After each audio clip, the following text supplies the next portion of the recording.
Welcome to Time News Studios.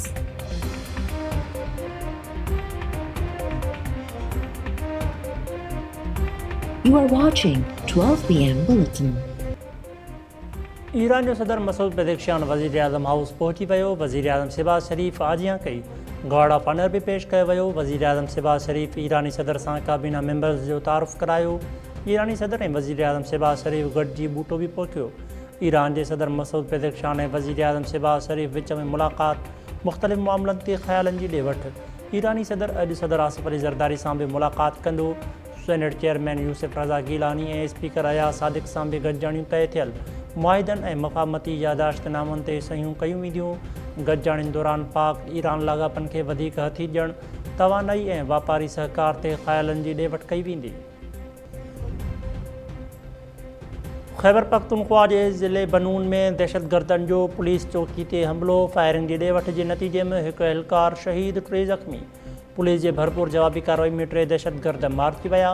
वफ़ाक़ी गरू वज़ीर मोहसिन नक़वी जी police चौकी फ़तह खेल ते हमले जी मज़म्मत।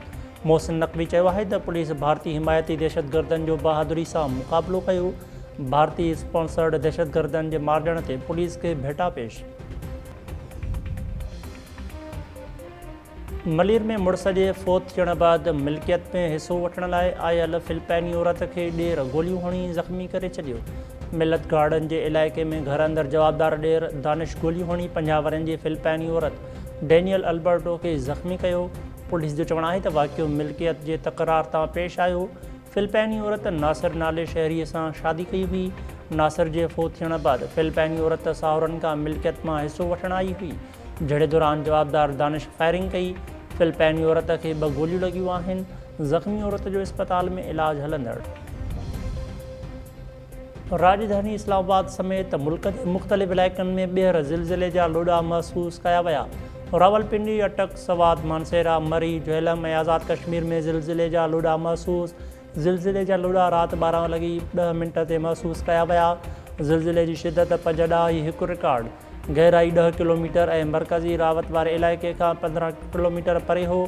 हिकु ॾींहुं अॻु बि इस्लामाबाद, रावलपिंडी समेत केपी जे मुख़्तलिफ़ शहरनि में 5.4 जी शिदत जो ज़िलज़िलो आयो हो।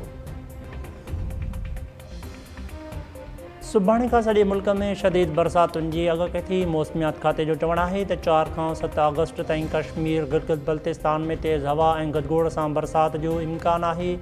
केपी, पंजाब ऐं इस्लामाबाद में बि शदीद बरसातुनि जो इम्कान ज़ाहिर।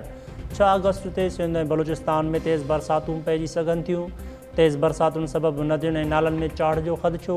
मौसमियात जे माहिरनि हलंदड़ साल मॉनसून सीरीज़ सेप्टेंबर जे आख़िर ताईं जारी रहण जी अॻकथी करे छॾी। मुल्क जे मथई वारनि इलाइक़नि में मुसलसिल बरसातुनि बैदि सिंधु दरिया में चाढ़। तरबेला, कालाबाग, चश्मा, तौंसा, गुड्डू ऐं सखर बिराजिज़। नंढे ॿोॾ बरक़रार। ऐं ॿी T20 मैच में वेस्टइंडीज़ 2 विकेट्स तां पाकिस्तान खे शिकस्त ॾेई छॾी। पाकिस्तान पहिरियां बैटिंग कंदे मुक़ररु 20 ओवर्स में 9 विकेट्स जे नुक़सान ते 123 रन्स ठाहियूं। वेस्टइंडीज़ जी टीम आख़िरी ओवर जे आख़िरी बाल ते हदफ़ पूरो करे कामयाबी माणी। 3 मैचिस ते ॿधल सीरीज़ 1-1 तां बराबरि। सीरीज़ जी फ़ैसिलाइरी मैच सुभाणे खेॾी वेंदी।